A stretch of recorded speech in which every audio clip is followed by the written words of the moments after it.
Mes bien-aimés, ouvrez vos cœurs. Levez la main si, en ce moment même, quelqu'un dans ta vie, ton père, ta mère, ton conjoint, tes amis, ton patron, ou même les commentaires sur TikTok et WhatsApp te regarde et te dit « Toi, tu n'y arriveras jamais. Ton rêve est trop grand. Ton projet est fou. Reste dans ta zone. » Levez la main si tu as déjà entendu ces paroles qui transpercent comme une épée. Mais qui es-tu pour prétendre à ça?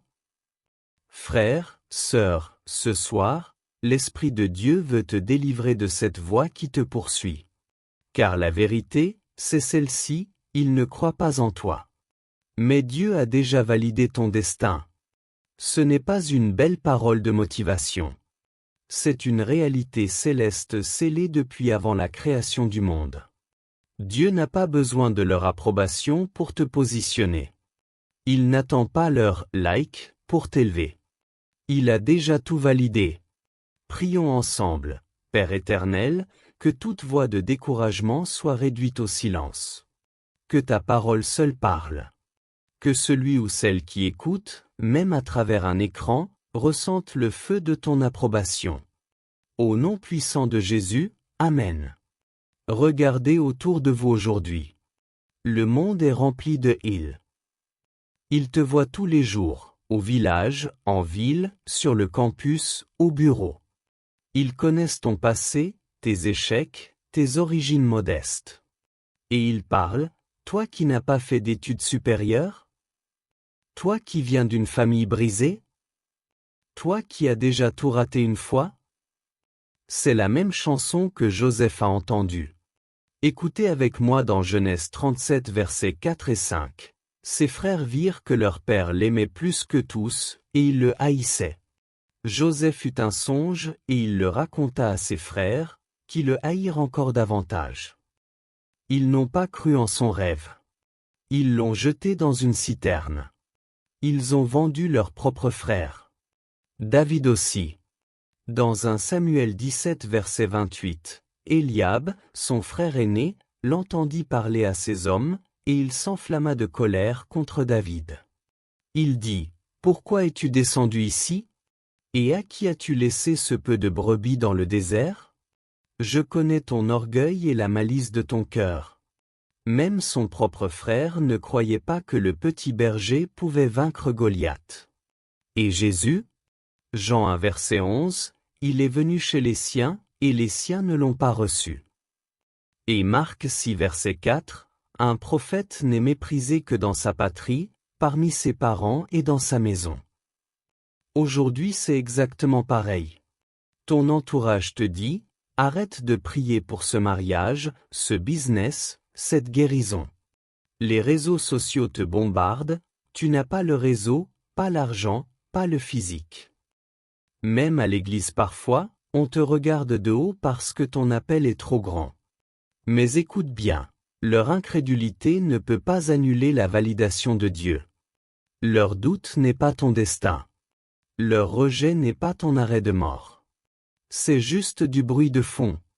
Avant même que tu ne pousses ton premier cri, Dieu avait déjà tout écrit. Jérémie 1 verset 5. Avant que je t'eusse formé dans le sein de ta mère, je te connaissais, et avant que tu fusses sorti de son sein, je t'avais consacré, je t'avais établi prophète des nations. Psaume 139 versets 13 à 16, c'est toi qui as formé mes reins, qui m'as tissé dans le sein de ma mère. Tes yeux ont vu mon embryon, et sur ton livre étaient inscrits tous les jours qui m'étaient destinés, avant qu'un seul d'entre eux existât. Éphésiens 2 verset 10. Car nous sommes son ouvrage, ayant été créés en Jésus-Christ pour de bonnes œuvres, que Dieu a préparées d'avance afin que nous les pratiquions. Jérémie 29 verset 11. Car je connais les projets que j'ai formés sur toi, déclare l'Éternel, projets de paix et non de malheur, afin de te donner un avenir et de l'espérance. Écoute-moi bien, Dieu n'a pas besoin de consulter ton entourage avant de te bénir. Il n'a pas demandé l'avis de tes frères pour oindre David. Il n'a pas attendu l'approbation de Pharaon pour appeler Moïse. Il n'a pas organisé un référendum avant d'envoyer Paul aux nations.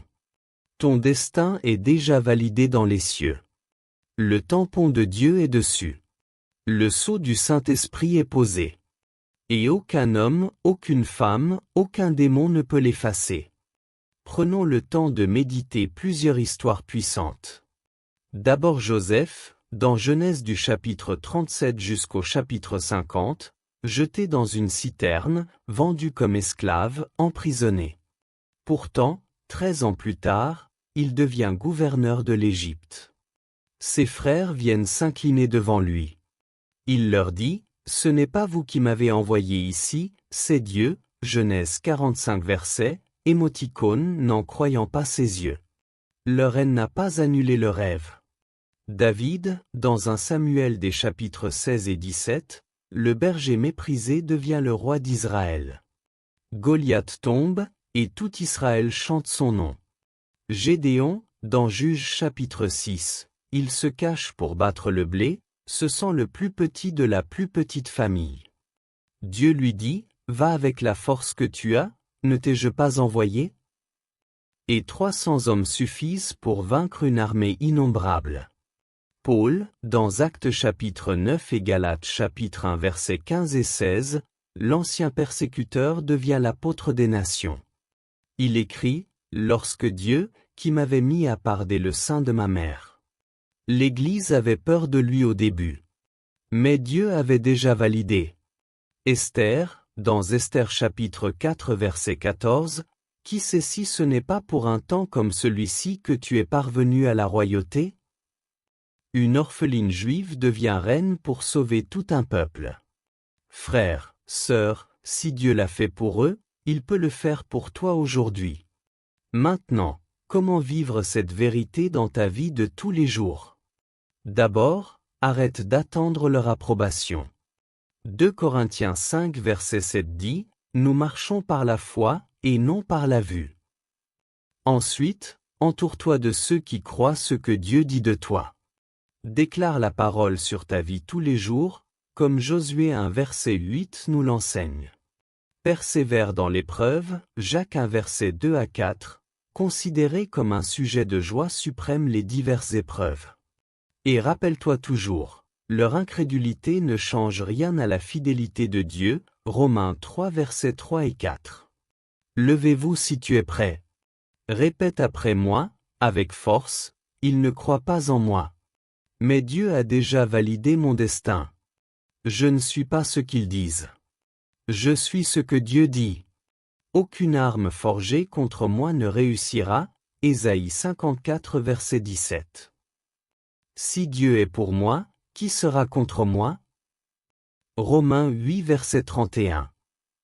Mon avenir est entre ses mains, pas entre leurs lèvres. Père, en ce moment même, je prie pour celui ou celle qui écoute.